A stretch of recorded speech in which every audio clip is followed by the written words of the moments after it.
Welcome to the Unhinged History Podcast, the podcast where two absolute nut jobs are going to compulsively study history because we can't not do it. And then we will join forces and tell our co-hosts the story we've only recently learned. I'm host number one, I'm Theresa, and that is host number two. I'm Angie. And you know what I was thinking recently? I don't remember which episode, but we have an episode that is titled "Thank You for Helping Me Stop Sharing." And I was like, that's right up there with "We can't not learn it." Yeah. Oh I my mean, God. honestly, the names of our episodes crack me up because I will either remember exactly why that episode is named that, or like the one named Cross Stitch and Screaming Cats. I cackle and go, what happened here? I was doing something with the episode titled "Thanks for translating past Teresa," and my husband's sitting next to me goes, "What?" And I'm like, "Dude, that's what it's called." And he goes, "What?" It's like, "Leave it alone, man. I don't know why we called it that." Yeah, that's past Teresa's problem. That's Like, not future obviously, Angie's. Like, pay attention. get it Context together, clues. dude. Yeah, go listen to the episode and then we'll figure it out. Well, and it's because we base all of the episodes off these throwaway lines we say, and it's like SEO practice says you should name it off the characters that you're covering and whatnot. It's like boring. Yeah, that's not fun. No, I would rather title it, pause for me to find something, Dick Gorgeous. Okay, but to be fair, Dick Gorgeous was actually a character in that story. But to be fair, his name was actually Richard Gorgeous, and That's true. I elaborated because how Listen, could history not go with Dick Gorgeous? if his friends didn't call him Dickie or Dick, are they even his friends? I mean, look, I'm just saying that if my name were Richard Gorgeous and I were a gay man, no, scratch that. It loved anybody, anything but an asexual, I would introduce myself just like Bond. I'm Dick, Dick Gorgeous, Dick gorgeous Gorgeous. Dick, Yep. however you Yeah, prefer to I'm deal with me. gorgeous. Gorgeous Dick. Yeah. Yes. Yeah. And this episode is titled Gorgeous Dick. Oh my goodness. Hey, I get Well, to go first. I was just gonna make that weird transition. So yeah. I'll make it. And at okay. Sorry, my eyeball. All right. I'm looking at my sources here, and there's one I cannot share the title with you just yet. So I have a Them.us article by Samantha Rydell from March of 22 titled Remembering Dora Richter, one of the first women to receive gender affirming surgery. Ooh. Yeah. Are you familiar with Dora Richter? No, not yet. Neat. The Legacy Project Chicago, there's a biography by Gwendolyn Smith from June of 24 that's really, really well, like just so much information, but so well put that it's like, oh yeah, I got it. I understand what's going on here. There is a queeraf.com, and I just think this is really cool. Please allow me to just like briefly tell you about the author because I was like, whoa. They are Jamie S.K. Starr, an Irish Jewish non-binary disabled and deaf socialist migrant historian. That's a lot of adjectives. Yeah, and I was like, well, which one do you put first? Um, but wow, every one of those by itself is like a thing, right? Is cool or is something that's unique. And to put them all together, I'm like, wow, okay, I don't have that many adjectives. Um, Yet. We'll start picking them out. I'll get a hat, that's we'll pull one out, and then we'll have to do it for the plot. we'll run with it. Anyway, that was their write up about themselves, not mine, and I was simply blown away with it. There is a unsung history podcast featuring Dr. Brandy Shalis that was really, really good. So those are my sources. I'm sorry I can't tell you the title of the one, but I would also like to preface my story with I feel so far out of my league with this story, and I hope I do the character justice because they were amazing. So, Rudolph Rich Richter, and that's the last time I will say that name, was born in roughly 1891, 1892. The sources differ on the exact year, but that's the gist, 1891, 1892.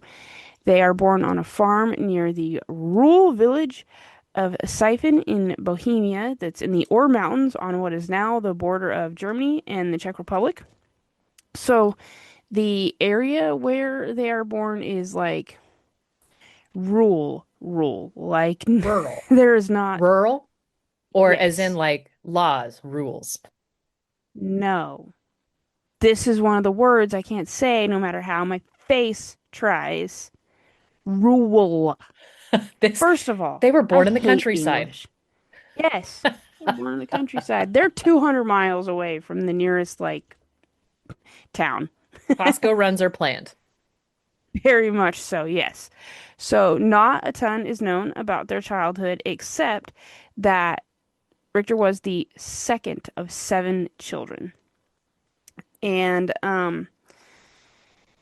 feelings about their body, they set in early and very, very intensely. But it seems that their family accepted these feelings and they did the best they could to allow like the time and the place for them to be female.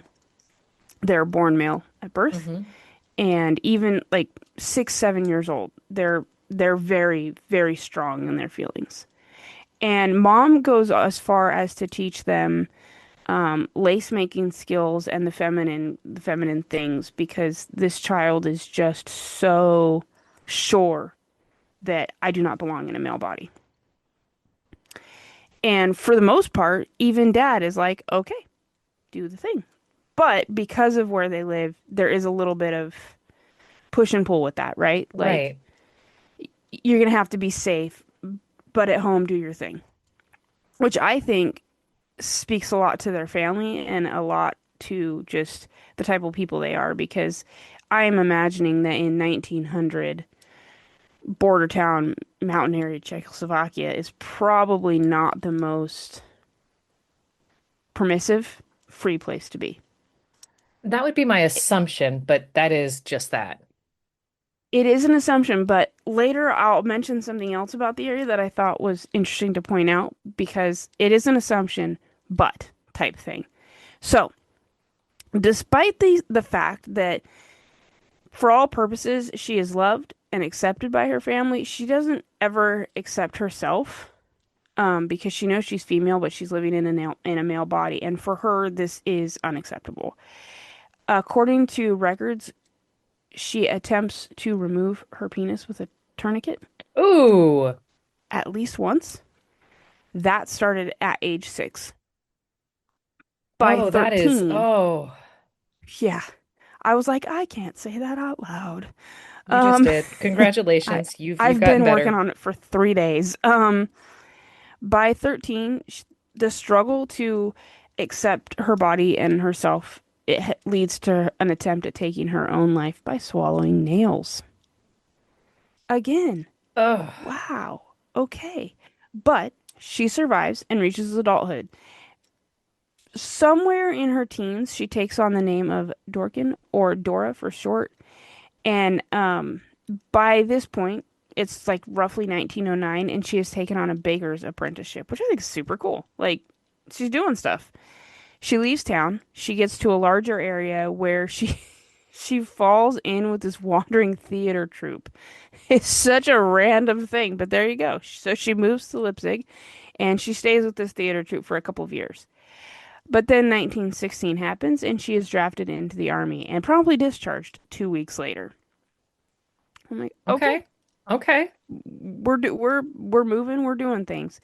Now, the timeline here is a little differing from source to source, but at some point just past 1916, she makes it her way to Berlin, and she finds work as a seasonal male waiter in various upper class hotels.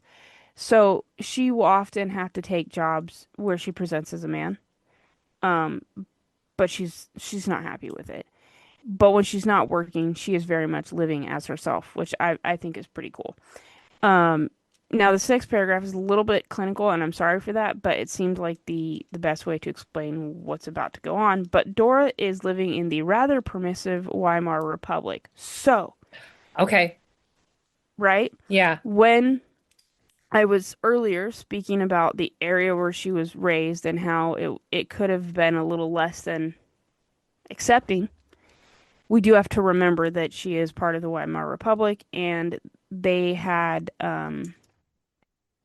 a little bit more leeway in their lifestyles at this point, Well, right? to piggyback on that, right? Like I believe it was the episode on the pink triangles Mm-hmm.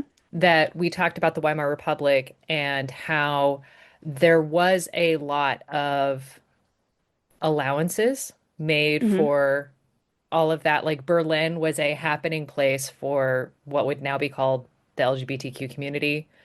And Mm-hmm. then once the Third Reich came to power, we watched a lot of those things close up and a lot of those things Right. collapse and the it become much more oppressive. Um, and so I think that's kind of what we're hearkening back to here. Yes, 100%. So, during Germany's Weimar Republic, transgender people had limited but actual legal protections. These included police permits that exempted them from cross-dressing laws, which is wild to me that that's even a thing, um, and the ability to legally change their names, which I think is huge.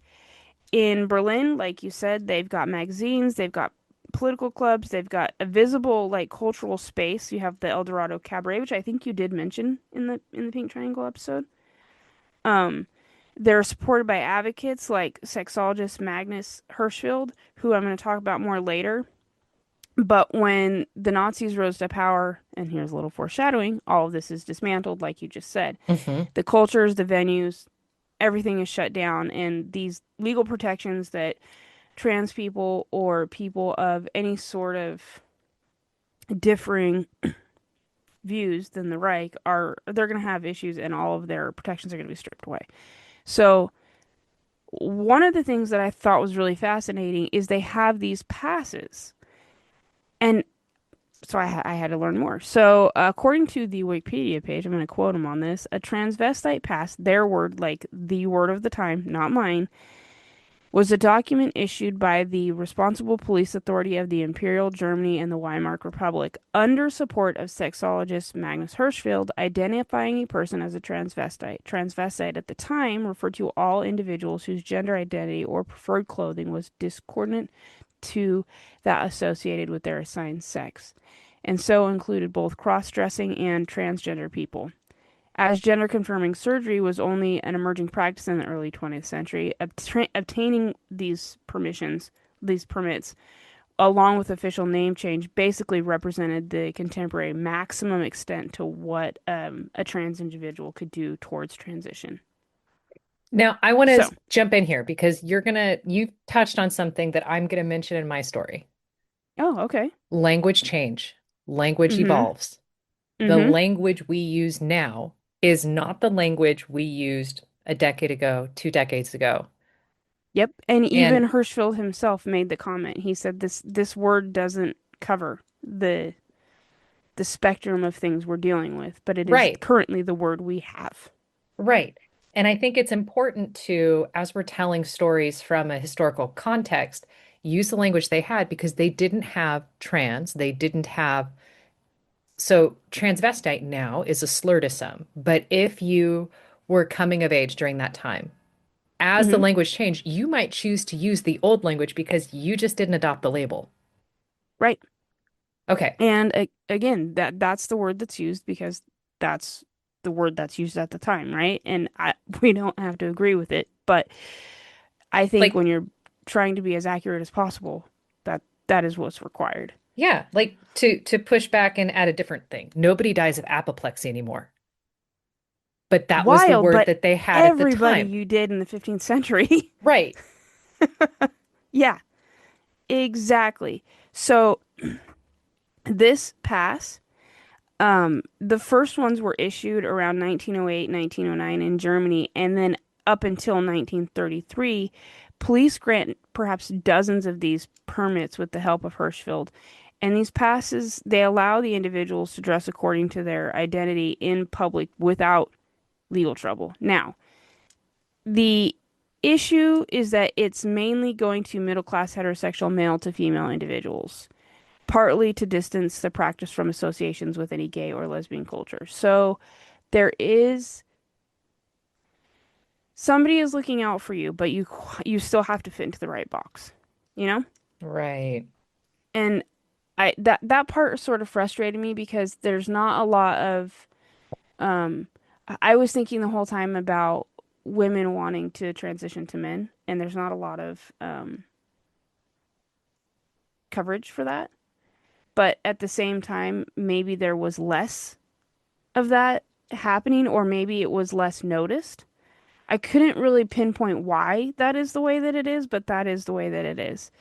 But all that said, you would think this makes life a little easier for Dora because she is a white male transitioning to or wanting to transition to a female. No, no. Our girl is arrested repeatedly for wearing dresses in public and required to serve her time in a male prison. Joy. Not great. Mm-hmm. Now, one of these times, she gets lucky and the judge releases her to the care of the gay Jewish Dr. Magnus Hirschfeld, who I've mentioned a couple of times. It's around 1920 when this happens. And Hirschfeld promises her employment, which I think is phenomenal because he is, for all that is wrong with the world, he is looking at a person and going, we need to help the whole person and not just the part we have an expertise in. So he offers her employment and housing at his Institute for Sexual Wissenschaft, or the Institute for Sexual Science. Now, this is the first modern research institute for queer and transgender health, and it's sort of nestled in this idyllic area in Berlin called the Tiergarten Park. According to them.us, Hirschfeld had, in his prior 20 years or so, established himself as one of the leading researchers of gay and transgender identities, pioneering research alongside surgeons and psychologists like Eugene Steinich and Arthur Kronfeld, many of whom came to work as residents or visiting fellows after the Institute's founding. Now, at this institute, Dora is given a pass to present openly as a woman in public. She is working as a housemaid for the Institute as well, which is often the case for these individuals. Finding work or housing outside of the program is hard, right? So the doctor, like I said, he's literally doing everything he can to help the whole person here. He's giving them jobs, he's giving them housing, he's giving them a safe place. So while she's working for the Institute, they are assessing her needs, and it's determined that the first thing that needs to happen, and hopefully I pronounced this right, is an orchiectomy. It is the removal of one or both testicles. Because this research is still actually research, they seem to be like basically learning as they go at this point, right? This is the Gotcha. 1920s. Yeah. Um, but for example, they had already identified that a lack of testosterone could alter a male's body fat distribution. So after Dora undergoes the removal of her testicles, which was performed by Dr. Erwin Gobhart in 2122, Dora's case seems to confirm their prior research, and in the years following her surgery, she develops a fuller figure, reduced facial hair, noticeable breath growths, and what they refer to as more feminine fat distribution. I'm like, oh, okay. All right. hmm And this is all documented by the Institute's forensic sexologist. His name is Felix Abraham. Now, for the next 10 years, Dora and a team of other trans women make up the essential housekeeping staff of the institute. These are women like Tony Alba and her lover Charlotte. She acted as their receptionist. I keep going back to a movie and I keep thinking that's the actress's name. It is not. For the next 10 years, they are basically living human test subjects. Um, for things like the first trial runs of modern vaginoplasty surgery. So, like, stuff is happening, and they are at the forefront of the time in the area. And I just want to just want to take a second to think about how brave and desperate these individuals are. They are walking this fine line for so many reasons, right? For one, they are giving their bodies to science for the chance to feel like they are meant to feel, and that's huge. Right. Like, and two, they are trying to openly live in a world that is getting less and less willing to accept it, which is also terrifying. Them.us acknowledges the fact that the timeline is unclear on when each procedure is being done. Um, and I also like to point out that we are still learning new things all the time about marginalized communities because history largely erases them, yet historians persist. And there are so many historians working to make it clear all of humanity, not just the ones that were written by the victor. And so we're learning more and more every day. And I think that's pretty cool because it really speaks to these communities. And maybe one day we will have a clear timeline, but right now we don't. We just know things are happening. Now, Dora, um, she had by 1931 received one of the Institute's first full reassignments. She's By about what year? 40. 1931. Okay, so this is going to be one of those cases that influences Christine Jorgensen. Hmm. Yeah. What's really interesting is there for a long time there was a lot of because Christine Jorgensen was so famous, there was some debate about whether or not she was in fact the first, and then they learned about the Lily Elba, I think is her name, and then Dora. And so people are sort of starting to make a timeline, but the point is they're the first of their own in their own way, each one of them, right? Christine Jorgensen was the first American. Dora happens to be living in Berlin. Well, and I think like Christine learned about all of this happening, and that's why she skedaddled off to Denmark to make go. I mean, that would make sense. It seems to me, based on what I read, that that area of the world had way more research and way more stuff going for them in a lot of areas than the rest of the world did. So it would make sense why she would just find herself there. Also, she had family there too, didn't she? She did, and that was her excuse of why she was going there, so she didn't have to tell everybody, That you makes know. sense. Yeah, okay. So Dora's about 40 when all of these surgeries are done. So that's okay, we're doing it, right? Them.us again, they say the penile inversion technique used today was still decades away from being developed, and Dora's surgery was a rudimentary two-part affair, a penectomy performed by Dr. Levy Lenz, followed by the construction of a neovagina by Dr. Gopart. Still, her vaginoplasty and those of her friends and fellow workers at the Institute were an extraordinary success and attracted other European trans women to Berlin, including Lily Elbe. So I'm not keen on somebody saying this is a rudimentary surgery being done, but Dora was for it, and good for her because things went well. You know, it makes sense that it was, and I get that it would be uncomfortable to say that, but if it's like, hey, we've got this experimental procedure to help you feel better, that's Yeah, rudimentary. and let's go, right? I mean, we've come this far. I'm not stopping now. Now, the other thing that's happening at this time, right? It's 1931, 1932, is 1932 marks the official rise to Hitler and the 32 Reichstag election, which is basically the death blow for the institution and Dr. Hirschfeld. He is labeled the most dangerous Jew in Germany. Of course he Um, is. right. Now, right about this time, Dr. Hirschfeld he leaves Germany and goes on this like grand tour of Asia and North America. And then, but just prior to that, he had already been attacked several times in the streets because of these Nazi beliefs that are growing. What I learned after the fact is he never came back. Like, the world went to hell in a handbasket, and he was like, okay, it is, it is not safe. I'll just keep Um, booking one-way tickets to other places. Yeah, I'm unclear what happened to him during the like after the tour, during the tour. I should have looked because he was really central to her story and I didn't. So for that, I'm sorry. But this does not stop our girls from being in a film from director Lothar Gothi. It's called, see if I can say this right, Mysterium des Geschlechts, the mystery of gender. It is an Austrian film about sex and gender, and this is like 32, 33. I say this would be cutting edge today. Oh yeah, and it was then as well. But then on May 6th of 1933, the Nazi stormtroopers and a gang of nationalist students lay waste to the institute because of course they do. They destroy as many books and files as they can, and then they drag the inhabitants into the street to be shot. Some of her friends escaped to Czechoslovakia. That is the end of her story, but not mine.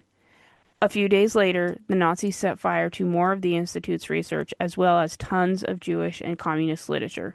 You know, just to drive the point home that we already ruined a bunch, let's just go ruin some more. Right. Now, fast forward to 2023, a researcher named Clara Hartman discovers. Now, Clara is also a trans woman, which I did not realize when I was first hearing this part of the story, and I thought it was really cool that it sort of comes full circle with curiosity. Claire Hartman, she discovers that Dora had actually escaped the terror. She was in fact not shot that day. Oh, Yeah. She goes back to her birthplace. Um, she becomes a lace maker and she lives there until all the Germans are expelled from Czechoslovakia in 1946. Then she travels on to Nuremberg and Augsburg, where she lived for the rest of her life. She was a chef for a time, but she seems to have mostly stuck with lace making. She tended to her flowers and kept pet pigeons, some even in her handbag. Now, I love her so much.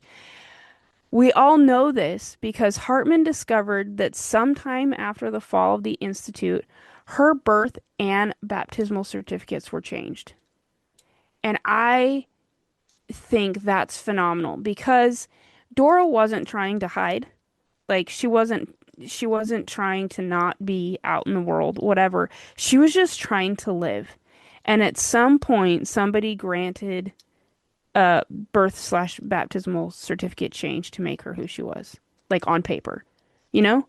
And I just think that that kind of brings her story like fully around and that she got to live the way that she was hoping to. Now Clara does one of the coolest things ever, and she goes to the places that Dora lived. Like she finds these records by being in the place where they were changed. But then she goes on and she specifically is going into these villages, these towns, and looking for the oldest people she can find. Do you recall this woman? And she finds stories. oh my And gosh. that's how we learn that she has pigeons in her purse. And like they would have been children when Dora lived there, but they're elderly now. And they recall her. They say that she kept pigeons in her purse. And they remember her living with her brother. Queer AS suggests that locals thought he might actually have been her lover and not her brother, but was just disguised that way because living unwed at the time was socially unacceptable. But more than that, what they remember is that she smiled and laughed a lot. Oh, Yeah. So she got to live. I did not put it down, but I think she died in the 60s. She got to do her thing and got to not be part of the I mean she was attacked by the Nazis in the Nazi office, but for decades we thought she was murdered in that institute. And it was only just 2 years ago that this researcher was like, "Hey, hold on. No, she didn't. She's here. She's here doing stuff. Keeping pigeons in wow. her bag, making lace, doing old lady things." And people remembered her, and then it was the smile they remembered. And I'm like, "Yeah, Dora, Get it, woman. get it? Yeah, day maid." All right. Well, I am going to take us on a merry jaunt down a very different direction. Love this. My sources. Okay. So, before I get into the sources, last week I covered Martha P. Johnson. Yes. Today I'm covering her bestie, Sylvia Rivera. I was hoping we were going to hear about her. Okay. Good, because it felt difficult to do one without the other, and I wanted to give each their own episode. So here we are. My sources, biography.com, Sylvia Rivera by Catherine Caruso, New York State Attorney General, the National Women's History Museum. They have an article on Sylvia Rivera, and multiple podcasts. Making Gay History, Sylvia Rivera Parts 1 and 2. I recommend these because here you get to hear the podcast host play actual interviews he did with Sylvia. Oh, cool. So you hear her voice. Stuff you missed in history class, Sylvia Rivera. The Oldest Profession podcast, they have a three-part series on Martha P. Johnson and Sylvia Rivera. Okay.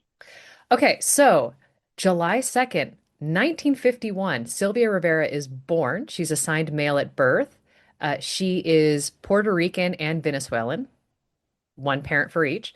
Now, she has a very troubled childhood. This starts with her father's abandonment right after birth. Hmm. Okay. And the hits keep coming because when she's 3, her mother kills herself by eating rat poison. Right up there with nails. Now, to make matters a bit worse, mom also attempts to kill her as well, but Sylvia survives and goes on to be raised by her grandmother. Oh yeah, that doesn't create issues. Especially when that there seems to be like Sylvia believes that there was something her mother saw in her that led the mom to believe that Sylvia was about to have a tough life. And if mom's gonna check out, she might as well bring the baby with her. Good Lord, to have to live believing that.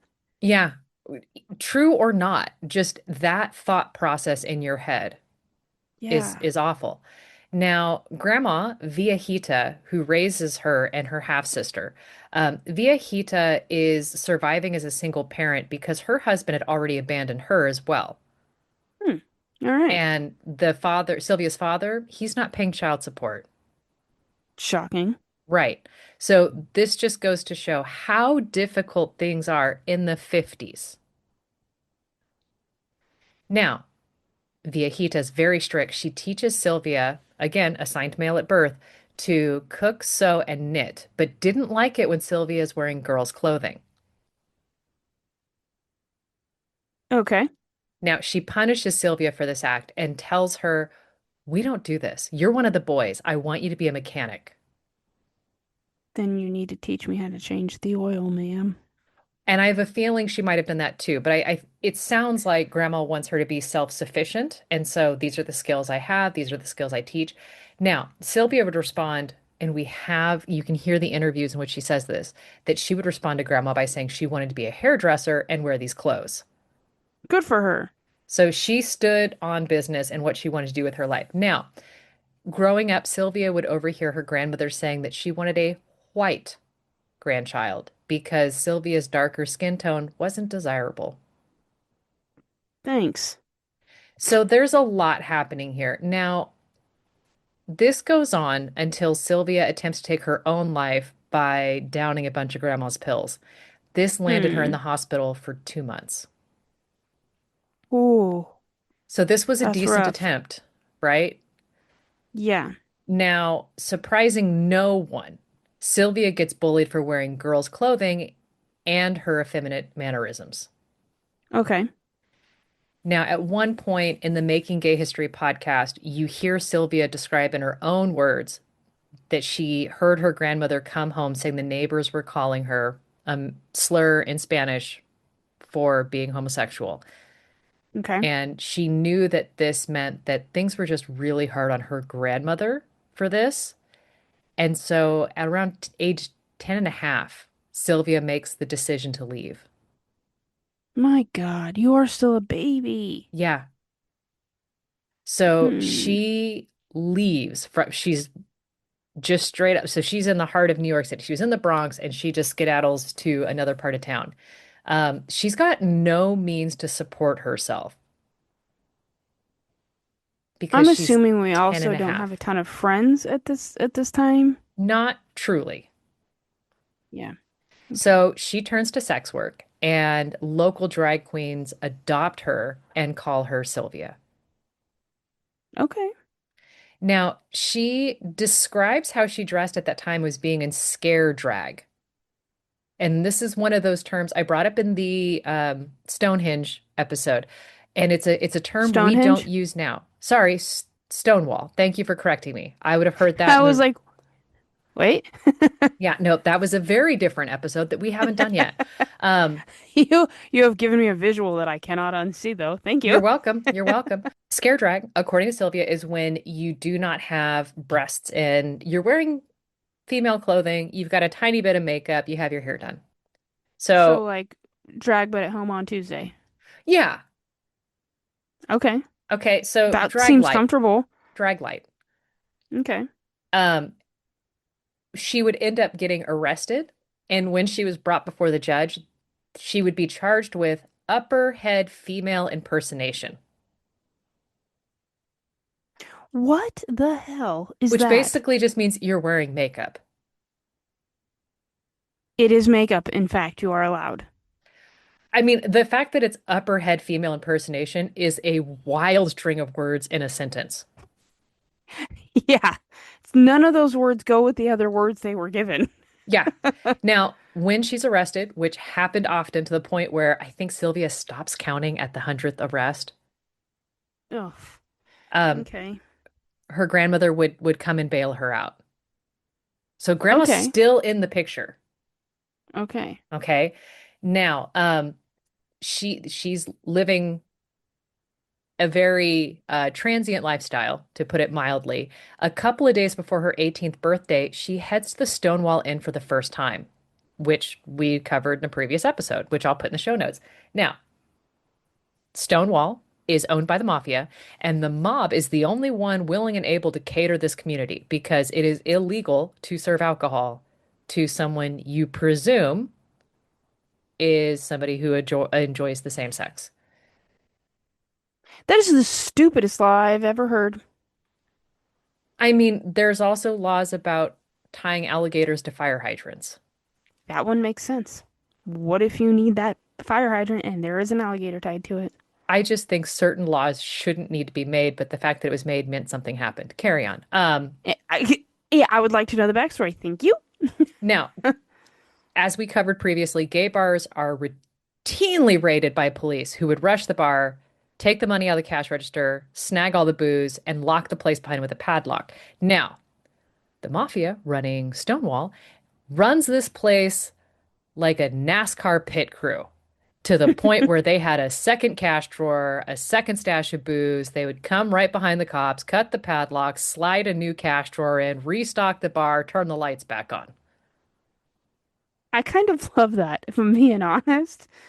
Yeah, Yeah, honestly. it's kind of great. I mean, it just creates such a visual. Now, It does. Tony, I'm gonna need you to go down, huh? yo, Fat Brian, they raided Stonewall again. I got Yes. the cash drawer. I'm gonna ring little Yep. Billy and get him to bring the booze. You got it, boss. So right as Stonewall is kicking off, right? That same week, the Stuff You Missed in History podcast, they point out that Julie Garland had died.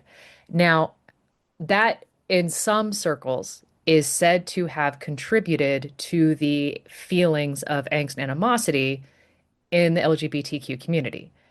Now, they will go Are on to you say referring like, to Dorothy, Wizard of Oz, right? yes, yes, Okay, I'm making sure I'm placing the right person. Okay, got it. perfect. Yeah. Now, when they said that out loud, I was like, yeah, right. And they kind of echo the sentiment later on. They're like, yeah, we kind of disagree with this thought too. But so they're saying Okay, like there's a lot of things going on at this time, right. but I think it's interesting to place us in history by saying that. Now, Sylvia Rivera is famous for taking part in these riots. And allegedly threw the second Molotov cocktail in protest of the police raid at the Stonewall Inn. It could have been a shot glass, could have been a Molotov cocktail. This story is like really hard to substantiate because we don't have a play-by-play, multiple Right. camera angle, whatnot. But it's important to remember that Stonewall itself was a 6-day event and was one of the biggest catalysts in the gay liberation movement. And Rivera co-founded the Gay Liberation Front the following month after Stonewall. There you go. So in later interviews, she reminisced about her place in history with quote saying, quote, "We were the front runners. Nope, we were the frontliners. We didn't take shit from nobody and we had nothing to lose." Okay, sis. Yeah, so she stood on business. Like I said before, she was one of the founders of the Gay Liberation Front. She was also active in a second group that formed the Gay Activist Alliance. Now, as part of the Gay Activist Alliance, she's petitioning New York City for legislation against discrimination. That's awesome. Yeah, she's like, look, I don't want to be arrested for not having 3 items of clothing assigned to the gender I was given at birth. Yeah. And Li- pants are pants. I don't know if you know this, whether they're pink or jeans, they're Or pants. whether they button on the left or the right. Like, this shouldn't matter as much as it does. Yep, agreed. So, as she's collecting petitions, or nope, collecting signatures for the petition, she gets arrested. And she's brought before a judge, and the judge, looking at the public unrest going on at the time, realized how bad of a PR move it would be to incarcerate someone who is collecting signatures on a petition, and he dismisses her. That boy. That might have been the first nice thing that's happened to her so far. Yeah. Now, she's hoping to get this bill to pass, and other nope. So, in hopes to get the bill to pass, other organizers decide that there's a lot going on in this bill and it's going to be very difficult to come up with this all-inclusive bill for everybody that's a part of the alphabet mafia to get what they need. So there's a couple of humans who decide that they're going to drop protections for the trans community as a whole, and they don't tell the rest of the Oh. group. Oh, how nice. Yeah. And so it gets presented, and even without the language to protect the trans community, it doesn't get passed for another 15 years. Okay. So dropping it didn't help anybody, but it results in Sylvia and the rest of her subset of this community feeling deeply betrayed. Well, fair. Yeah, because according to her, she's like, we're your foot soldiers. We're the ones out on the front lines. You wouldn't have pride without us. Period. End of story. Fair. And you're throwing us under the first bus you see. So, feeling excluded as a gay activist, she founds the Street Transvestite Action Revolutionaries and teams up with Martha P. Johnson to do so. I love that. Because she's like, if you're not going to fight for trans causes, we've got our own backs. And we have recordings of Martha P. Johnson's voice on the Oldest Professions podcast, and you hear her credit Sylvia with starting Star and how she was basically there just to run support. That's awesome. And you got to remember, Sylvia was 11 when she met Johnson. Marcia was around 19. Was this might not be known information, but was Johnson one of the drag queens that adopted her when she Yeah. went to the streets? That's Yep. sort of what I thought. Okay. Yeah. That's cool. I think in Okay. the last podcast, I said that it was Marcia who taught Sylvia how to do makeup. I remember you saying that that's why I Yeah. asked. It was Yeah. because I was thinking, okay, well, if she did so like taught Sylvia how to do like her hair and her makeup and everything. So I bet you she was one of those Yeah. first ones. Yeah. So now I'm going to go back and say again, I just said the word transvestite to describe star. And that's the word they used because that's the word that was freely available. Some Yep. people in the modern vernacular are going to view that as a slur. I'm using the parlance of the times. Please don't at me. Yes. because I guarantee 5, 10 years, this isn't going to age well, despite all of the wiggle words I've got. Well, I mean, like we mentioned in my story, words change with history and people's understanding, and so you have to tell history accurately Right. with Well, the words, the you know? word gay used to mean happy and was used as a dog whistle or secret link code word, however you want to describe it, for gay people to identify other gay people. You're on a train to a new city. You're like, hey, do you know any gay bars in this town? And they're like, what? I'm sorry, what? Like, as happy, cool bars. Oh, you can go to this one down the street. Hey, do you know any gay bars? Oh yeah, you go to Johnny's down on Third. Oh, Right. yeah. And so Words are that's so weird. Thanks, yep, English.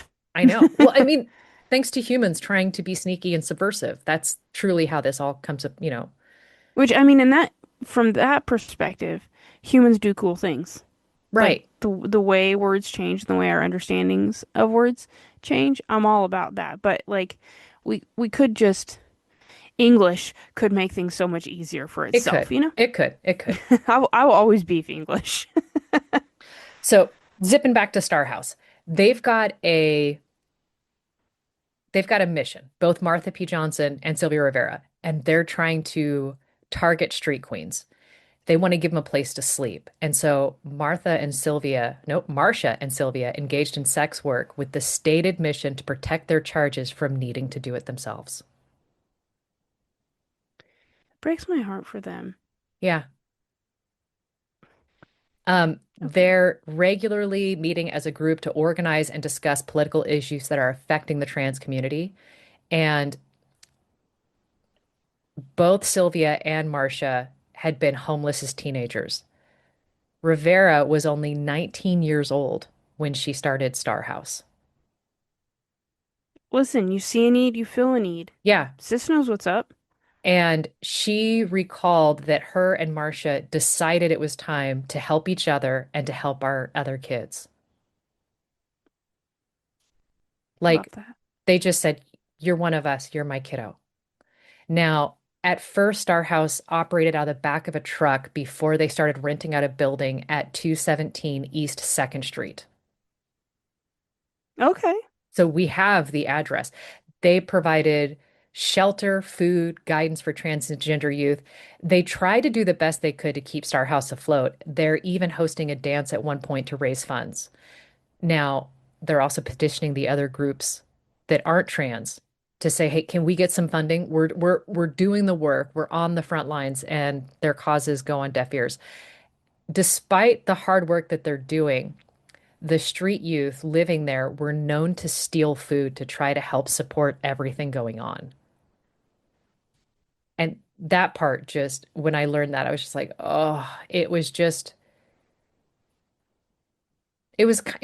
sad and it was beautiful and it was just to see everybody trying their best and to make the best Yep. of a bad situation. So eventually Star House failed because their model wasn't sustainable. And Well, yeah, that makes yeah, sense. yeah, like Sylvia and Marcia, they end up getting evicted from what is described as a derelict house. Now, Sylvia and Marcia, they end up stealing the fridge, and apparently they had done several home improvements. And so as they're getting evicted, they undo those home improvements, Okay. which, you know what? Turnabout's fair play. I don't know. I feel bad for both sides in this. Okay, yeah. Yeah, like so, and I'm gonna go back a little bit in time. Oh, nope. Before I zip there, I'm gonna say that a decade late or later that decade in 1979, Dr. Emery Hetrick and his life partner Damian Martin founded the Institute for the Protection of Gay and Lesbian Youth. It's now called HMI, and that seems to try to take over what the Star House tried to. Okay. So So they something came from it. something came from that. Now, while Sylvia was active in Star House, she's also active in the Black Panthers and a Puerto Rican group known as the Young Lords. So she is trying her best to move the cause forward by being involved in so many of these other groups. That's cool. which I absolutely adored. Now, 1973, Sylvia's supposed to speak at the Christopher Street Liberation Day, and that was to commemorate the Stonewall Uprising. Now, while she's supposed to be speaking, there's some radical feminists that stood against her taking part, saying that a man wearing women's clothes was sexist. Uh, Basically, Carry on. she's not technically a woman, so she's not one of us. That is the exact opposite of what you would think feminism should be. Yeah, I think one of the terms used to describe people like that are TERFs, just people who exclude trans women because they deny their existence and their struggle and their whatnot. Um, Sylvia responds by snatching the mic, and she goes on a very passionate speech. Good for her. And I will speak on this in a little bit. Like I'll give you her speech in a little bit. So we're gonna put a pin in that because yes, I should say that the radical feminists who stood up against Sylvia also barred the drag queen performances as well. Of course they did. Now, I'm intentionally not naming the woman who fought against Sylvia speaking because she would later go back and say that she's super embarrassed by her actions and how she made life harder for people who are already down and out. Okay, well, so we So can learn. she learned from her mistake, showing that there is evolution in human thought. But Sylvia herself continues to be incredibly defiant of labels. Okay. Like she doesn't ascribe many of the labels to herself because and so she uses language that we wouldn't use today. And when you listen to her interviews, you clutch your own pearls going, we don't say that, but she does. And it's because she doesn't care. She just wants to be herself. And when you hear her speak, you hear that ring true, where she's like, I don't care what you call me. I'm Sylvia. Sylvia is Sylvia. Sylvia does Sylvia. Well, and honestly, if you, as far as I'm concerned, if you are a part of that community or any community, you can call yourself whatever you want. Yeah, yeah. And that said, I think pushing back tiny bit, right? I think as an autist, as somebody with diagnosed autism, when I hear another autist use outdated language or language that is harmful to brothers and sisters with the same diagnosis, I hear how harmful that could be.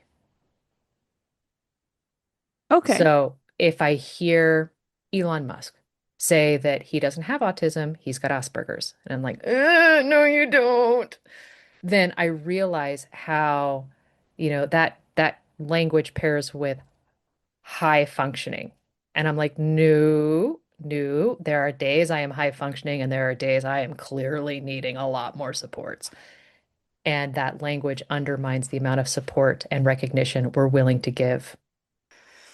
Yeah, I mean you're right. I do agree with you on that. I also see it from the perspective of I'm talking about myself, but I could Yeah, see where talking about oneself could also marginalize other people within the same demographic. So, right. yeah, It, I get where it's you're a going. tough line, right? And so, Yeah. I think it's do no harm, Yep. regardless of who you're talking about. And if the language you're using to describe yourself inadvertently harms somebody else, maybe you should readdress how you're speaking. Yeah, fair. I agree with you. I think that's tough because you're like, well, I was talking about myself. It's like, okay, but now we've got to zoom out a bit, not be so self-centered. There are other people in the room. Right. Okay. Back to Sylvia. Speaking of self-centering, because I just did that. Um, Sylvia herself is poor, trans, a drag queen, a person of color, a former sex worker. She's experienced with drug addiction, incarceration, and homelessness. All the things. All the things.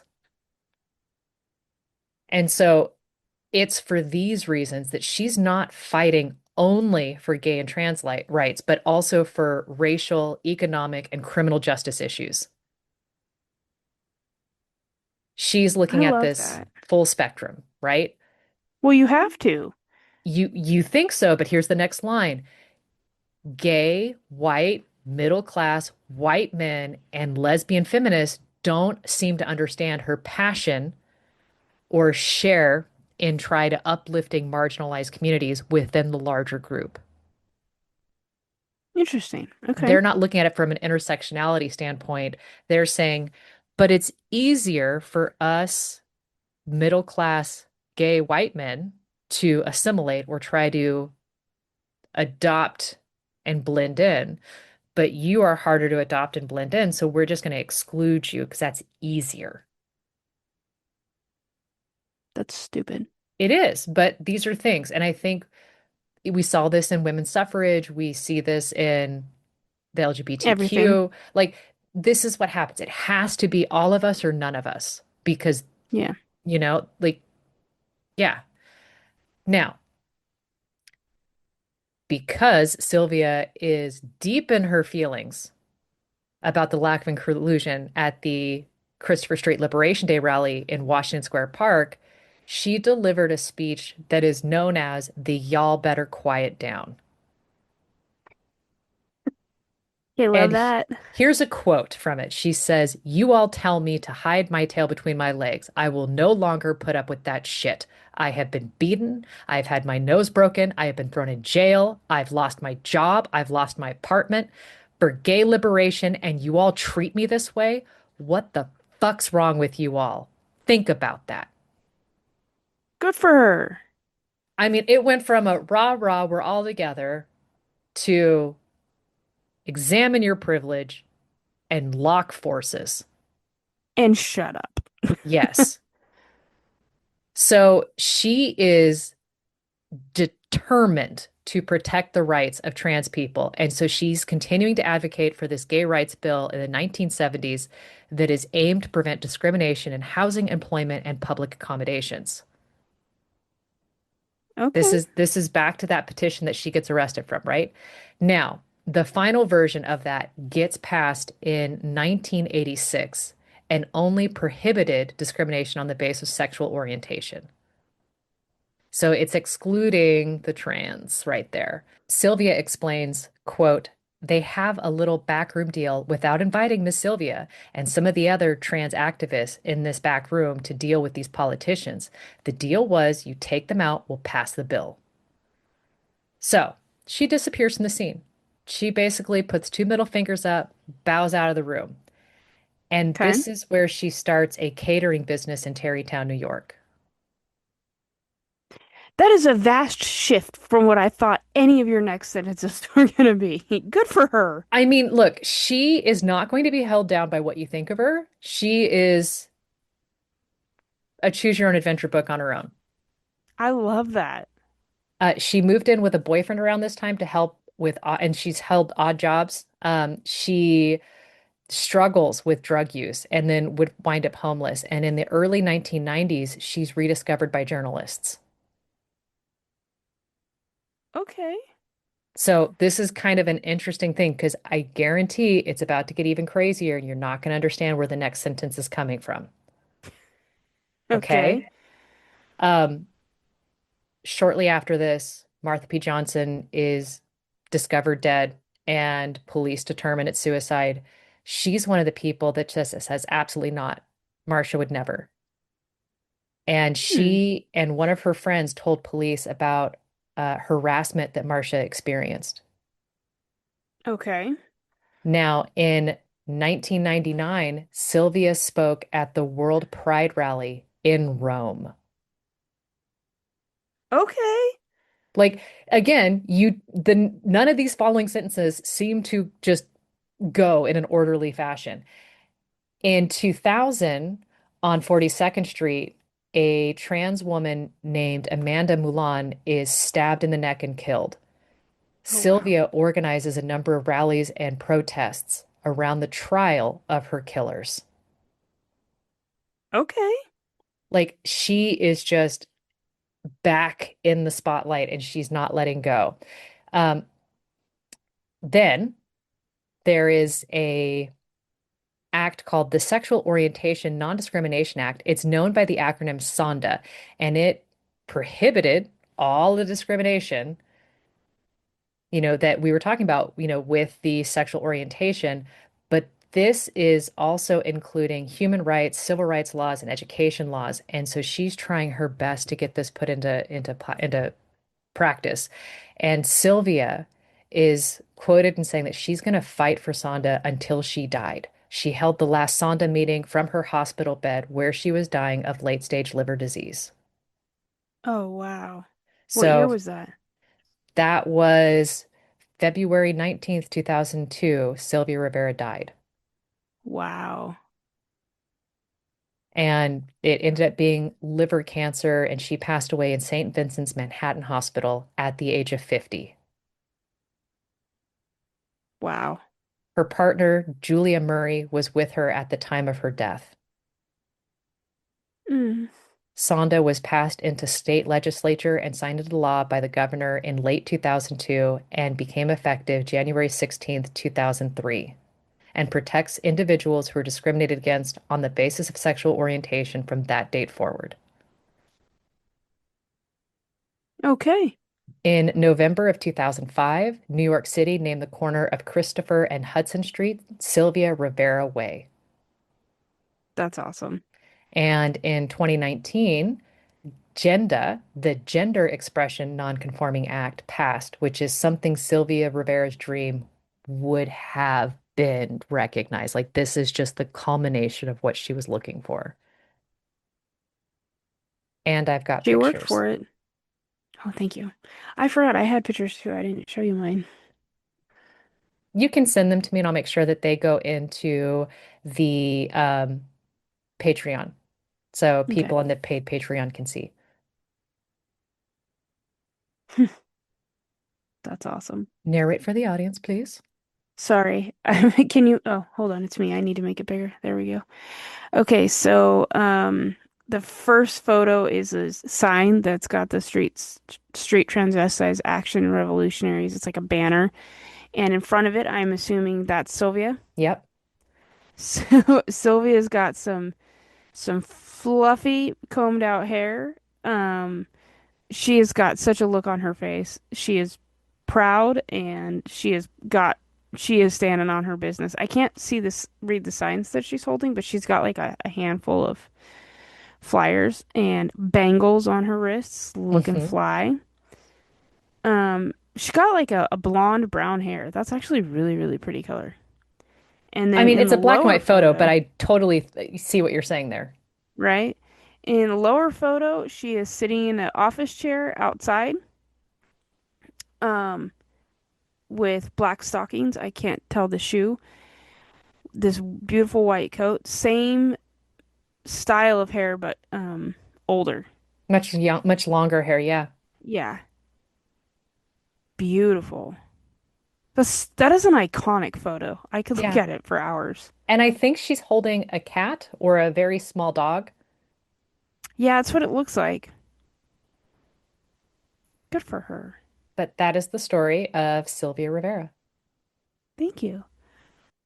And if you've enjoyed these incredible stories and you're thinking, I have no idea what to expect next week, I can tell you true that next week is going to be insane with what we cover because my next story is a completely different tangent in a wildly different time period. I'm excited. And I don't if know what you, my next story is. you don't, I mean, I have the calendar, but I don't remember what it is. oh, if you loved this, remember we are a free podcast for the most part, unless you're on the Patreon, in which case we absolutely love every second we get to spend with you. Um, Understand that we are independent and do little things like rating, reviewing us, subscribing. Those are incredibly impactful. And so does sending this to somebody who is unhinged and looking for stories just like this. We love your unhinged friends. Send us more. Send us your Please and minions. thank you. And on that note, Send us your minions. goodbye. Bye.